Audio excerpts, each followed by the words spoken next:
We have some stories for you today, as usual, and these are stories that touches the heart mostly. We're going to be starting with a story about a man that conducted DNA test on his kids, and then found out that none of them is his. Then followed by the 13 residents drowned while fleeing from gunmen in Zamfara state. Then we're going down to Katsina state. Coffee local government area becomes the fifth local government area to sign peace pacts with despicable bandits. Then we have, lastly, we'll be talking about the woman who loses twin babies after she was seen trekking around in Abuja while in labor over inability to pay 28k naira delivery fee. This is something that I'm very, very passionate about in terms of, we all know about incidents where people are taken to hospital instead of timely intervention because, the timeliness is very, very key to their survival. And the first thing they are asking for is money for treatment.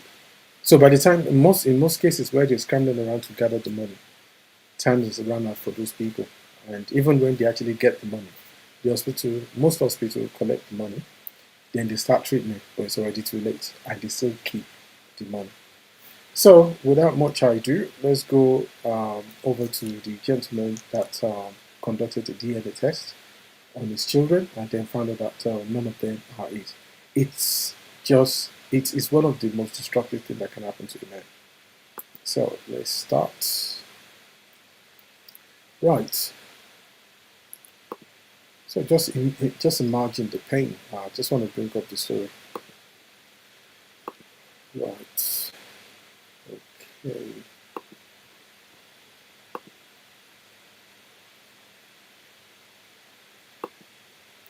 So it says in 2010, I met my wife. She had a kid, 4 years old then. She was a single mother, working hard to provide for herself and child. She was only 27 years old. I was 30. I needed a good woman to marry. When I met her, I didn't let the fact that she was a single mother affect how I saw her. I treated her with so much love and respect. She told me the man responsible for our child abandoned her when she was pregnant, so I took responsibility of the child. I changed his name to mine after I married the mother. I have done nothing but love this woman with everything in me. I put our kid in good school and established a good business for her to operate. I never took a penny from our business, I only put in money for her to expand and be a boss of her own. She brought her own car aside what I gave her in 2021 and started building a house she claimed she wanted her mother to occupy. We have two kids together and making three in total. I've only been a good father and husband to my family. I don't interfere in my wife's business.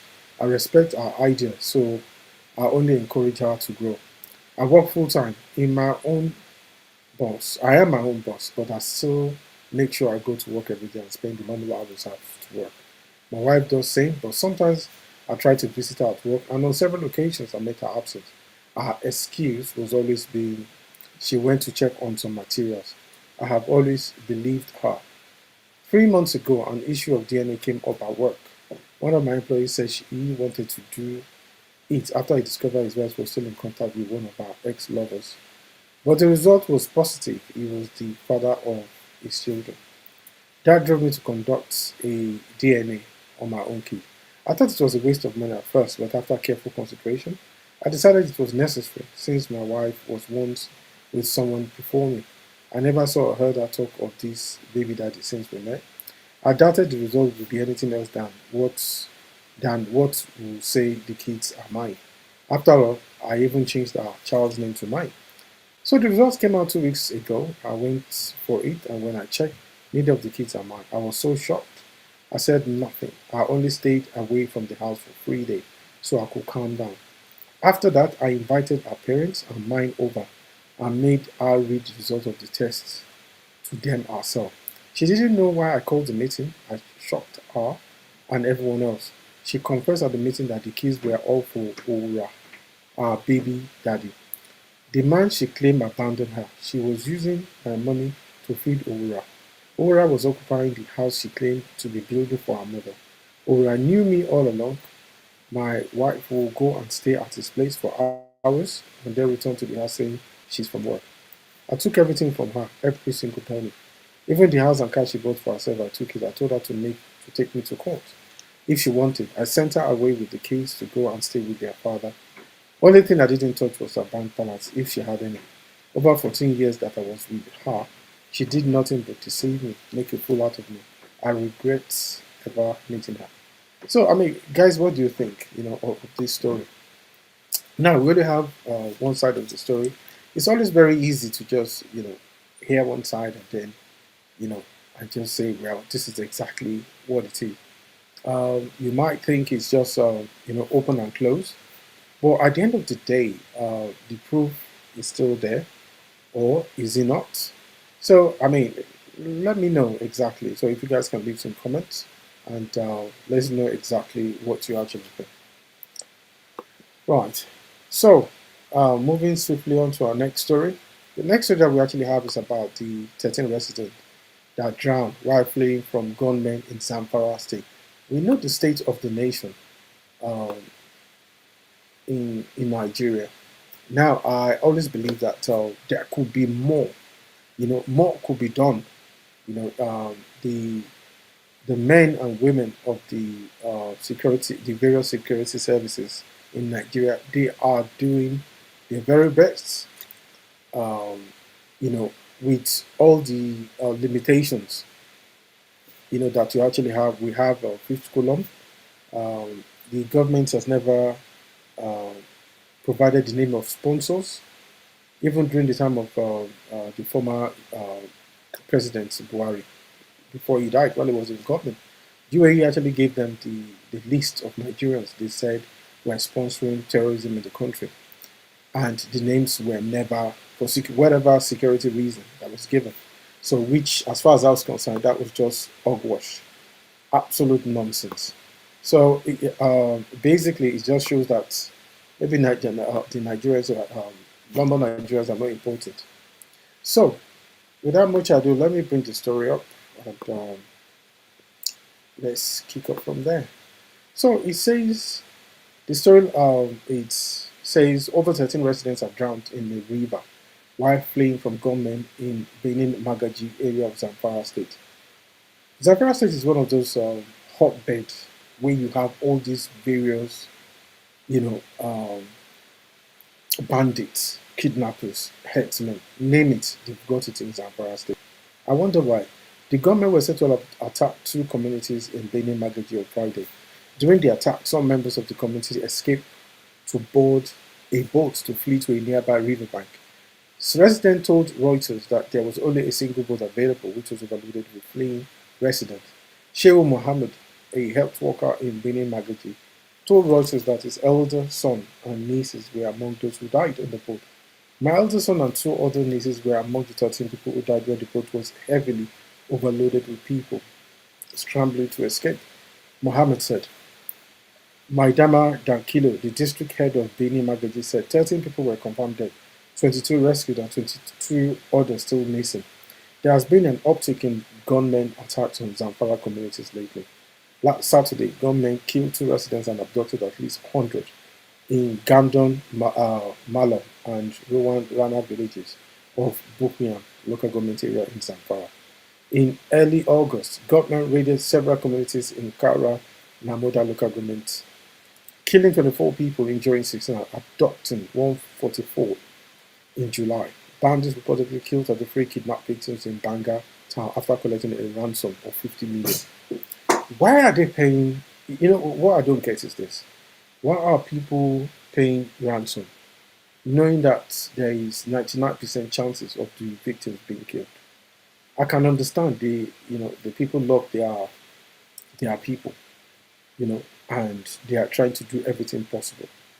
The former chief of army staff, Buratai, actually did say that we need to have a COVID-like lockdown so that the security service can have opportunity to mop up. Because once if we do that, I think that is possible. If we can do that, there's an opportunity to be able to, because those guys, they can't survive in isolation. So if there is absolutely no movement, it will be very easy to isolate these people, round them up, and finish them off. But at the end of the day, I just feel that there is no real, how can I put the word? There is no real zeal or the political will. There is no actual intention. Yes, I know the government is saying that the security services are going out there doing the best that they can, but at the same time, I think there is no decisive um, action that is being taken, serious action, because these guys, in fact, it's actually getting worse, especially in the northern part of Nigeria and the middle belt, Benue, Plateau states. Those areas, they are like hotbeds. They're just killing people with absolute abandon. Like, even you won't kill chickens like that. So it's almost as if, is it that those lives are not, is it that those lives are not important? So why are we allowing this to actually take place like this? Why is the government not being decisive in dealing with this situation? So it's really really it's just crazy. Well, so the next storyline. So I just don't want to talk about this too much. It's just disheartening. Every day we have one story or the other. Then sometimes some of the actions or the strategic um, plans that are being put in place sometimes makes me feel like they are actually rewarding these disturbingly hearts by this demonic set of people. I mean, it's look at this next story. Katsina Coffee local government area becomes fifth local government to sign peace pact with bandits. We've had peace pacts. We've had uh, this supposed training where the uh, bandits, herdsmen, terrorists who have had a change of heart. We don't have any hard data to show whether this is actually working or not. But what we do know is that most often these people, they go back again. They go back. So, and I think there's an ulterior motive when these people come around to say, "Oh, we are sorry," then they come back. I won't even go into details on some of those things. But let me put up this story quickly. It's it's sheer madness. How would you explain that? So it says, let's pick it up. Right. So it says community leaders in Coffee local government area of Katsina State have signed a peace agreement with bandits, raising hopes of an end to years of violence in the area. It has never worked. The deal was reached on Thursday at Womack Forest, a known flashpoint for insecurity. It was brokered by the Maradin Katsina and district head of Kofi, Alhaji Mansu Amadu Kofi, along with the council chairman Babangida Abdullahi Kofi. Notorious, I'm glad they say that, notorious bandit leaders, including Alhaji Usman Kachala Ruga, Sani uh, Muhidinge, Yahaya Sani, and Alhaji Shuab pledged to halt attacks, free kidnapped victims, and allow farmers to return to their fields. In return, community leaders promised to work with them to rehabilitate schools and health facilities as well as ensure fair treatment for detained members. This development makes Kofi the fifth local government in Katsina to reach such agreement after Jibia, Batsari, Safana, and Dan Musa. Is it not an opportunity for these guys to sort of regroup, restock, then go back to the jungle? I mean, it's crazy. Where is the repercussion? Where is the punishment? Where is the justice here? So is it that these guys are so strong that the communities have to negotiate with them, appease them? This is almost like a form of appeasement. Look at the guys wearing blue with their guns. just don't get it. Honestly, I just don't. I mean, look at that. So this in itself, I mean, when others who are contemplating stuff like this, they don't see any deterrent. They actually see people who are looking, who are being rewarded. I'm sorry, I get it that sometimes we make peace, sometimes that we try and try some strategic moves, but I don't see that as that. These guys, I can assure you, within maybe a couple of months or weeks, I'm definitely sure they'll be back again, carrying out the same dastardly act. Then what will happen this time? Give them governmental position to appease them? You see, let's see some of the comments. Someone said only in Nigeria under Tinubu will such a thing be happening. Someone said ungoverned spaces did not need to have a rethink on their way of life. Well, it's not me saying that. Earlier, the presidency pretending like they didn't see this, while any soldier who dare to question the welfare of soldiers are thrown into jail. Some NCOs will use their personal money to treat injuries sustained while fighting the same bandits, while repented bandits are placed on salary in a rehabilitation camp with good meals 3 times daily. I get that. This is one of the things. So I don't know what these people are thinking. Seriously, for the love of God, these are murderers, rapists, and kidnappers. Well, when there is no government intervention, how else will the people safeguard their lives? Of course, it's to make peace. Can you imagine? Is it the people that should be begging them to make peace?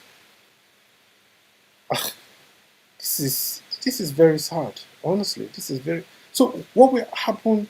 Okay, like somebody just said here, the various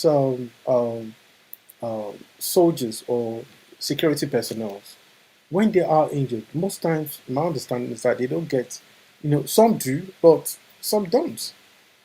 But meanwhile, we see how these bandits, once they come out to say we are sorry, but they go and appease them. Then what can you imagine? They are even carrying their guns boldly. What kind of peace deal is that? Where the person that's trying to talk about peace, is carrying their weapons. How do you reconcile that? I don't understand. Right. So, lastly, this one is the one that pains me the most. This is really, really, really bad. This is really bad. It's just like I always say, the state of the nation. This state of the nation. This is, when a country is.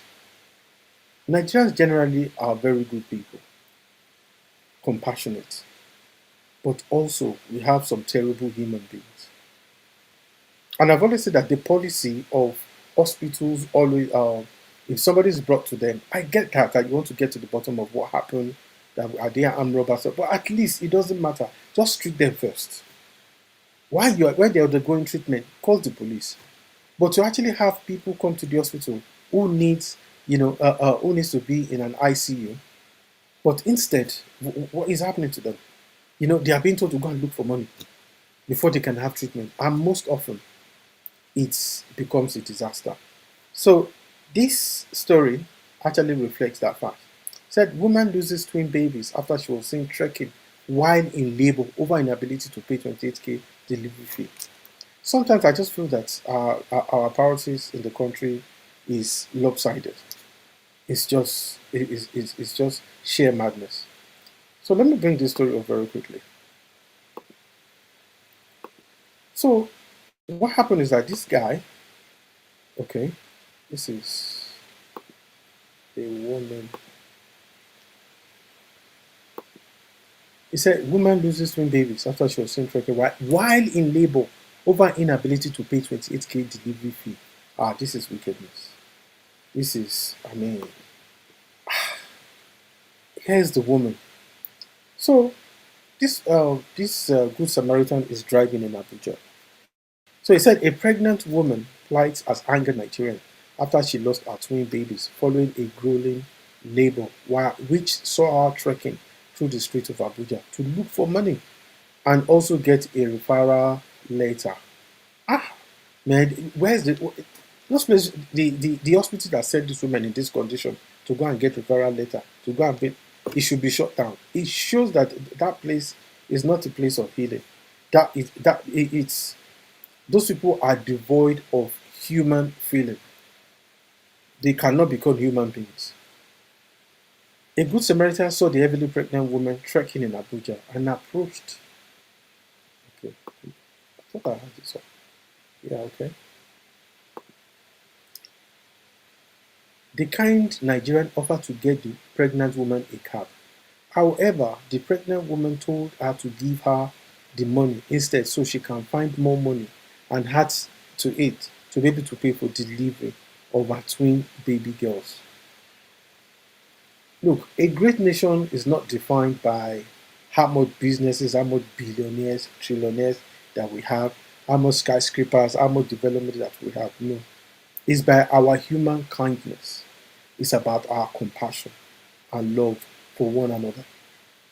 The pregnant woman explained that the hospital where she was supposed to give birth asked her to bring 28,000 naira and a referral letter from the health center where she had registered for antenatal.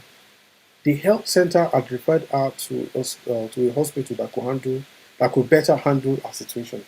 You see, I'm sure that the owner of this hospital, if it is a private hospital, for instance, they are highly trained, probably maybe somewhere in the Western world. See, this is why I always say that people who can be in the Western world, but the Western world will not be in them. I'm talking of in relation to the compassion that you will see, the care that the love, the compassion that we have for a patient, totally missing. I mean, you could see the woman in that state. Imagine, look at this woman. To now tell this one and say, Madam, oh yeah, go and get the referral letter. Then go and look for 28,000. It's wickedness, oh. Wickedness of the highest order. This is not politics. This is not politics. This is wickedness. This is serious wickedness. So the Ghost Restaurant interaction took the brother to the health center where it was discovered that she was in active labor. Imagine that. The pregnant woman began crying at this point, lamenting that she has not bought a single baby item. When asked about her husband, why he was not present, she claimed he was ill. The Good Samaritan helped her to get some baby items, and the pregnant woman went into the labor ward. Sadly, in an update, she announced that the twins died. And here is the face of the woman that helped this lady. Ah, I pray for this woman that God will raise up helper for her. Seriously, that she is a true, this is the person that can be defined as a true Nigerian. And we have many people like this. They might not be in majority, but you know, there's the woman making a post and actually saying her babies didn't make it, where she's crying. That is true compassion. The video has sparked outrage. It also led to a conversation about the healthcare system in Nigeria, health insurance, and about adequately preparing for childbirth before conceiving. You know, so this is the, let me see if I can, the video. Uh,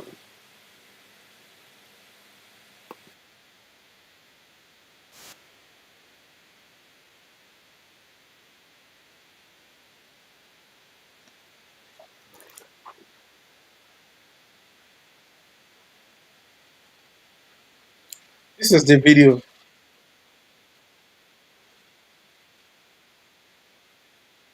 Wow.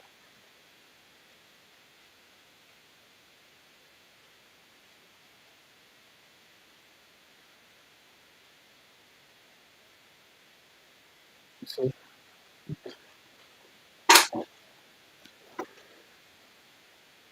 28,000 naira, which is less than, this is about 15 pounds.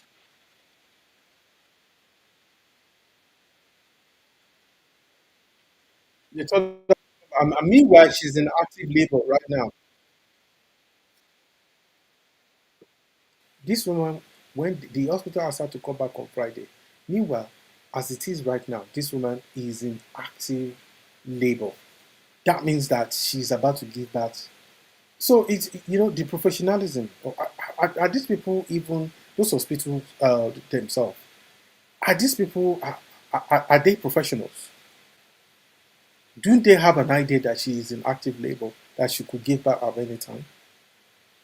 Let's continue.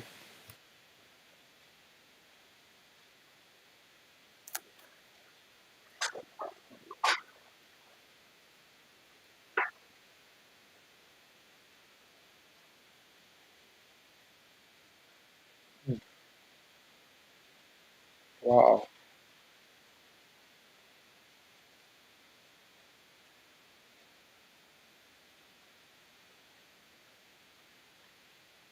wow, wow, wow. Who is this woman? Hey, hey, who is this lady? Honestly, I would like to shout out to this lady. I would like to find her. I would like to sort of, you know, just as a Nigerian, just to say thank you. Honestly, she didn't know this woman. She didn't know this woman from Adams, and she's actually doing this. You see, there is hope for Nigeria. Took it upon herself. Somebody she has no clue about. They are not even related in any shape or form.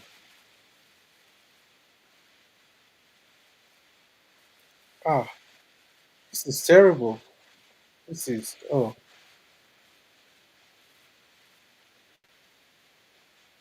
wow. Did you see? Oh,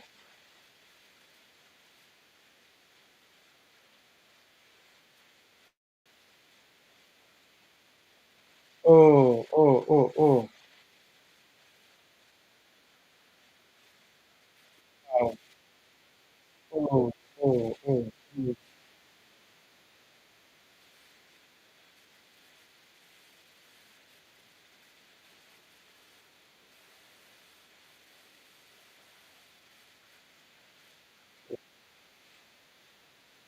oh. With all the assets that Nigeria is blessed with, this is a failure. This is a system failure. It takes a Samaritan, a good Samaritan, to do this.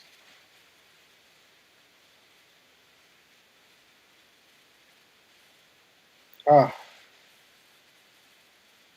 this eh, this woman paid for everything. Jesus Christ, 164,000 naira. It's not even up to £100 for a woman that she doesn't even know from Adams. Ah, this woman is an angel. This woman is an angel. Wow, wow. Who is this woman? This is amazing. This is amazing. This is amazing. Amazing, amazing, amazing. Yes, if somebody said, God bless that angel in a lady's form, I pray heaven answer her, even without calling. Ah, God will answer this woman. That did this for this woman that doesn't even know who she is. Paid for her, took her, did everything, ferry her around. Oh, she's in the labor room now. Oh, her babies didn't make it. Ah, the stress. Oh,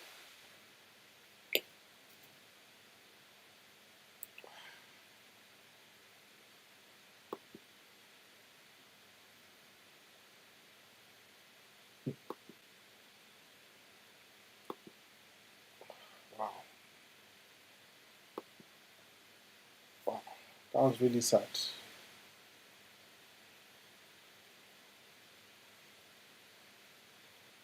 That's Nigeria for you. That's the failure, the face of the failure of a nation. Nigeria failed those unborn twins. God bless that woman, that angel. Good night, folks. God bless you all.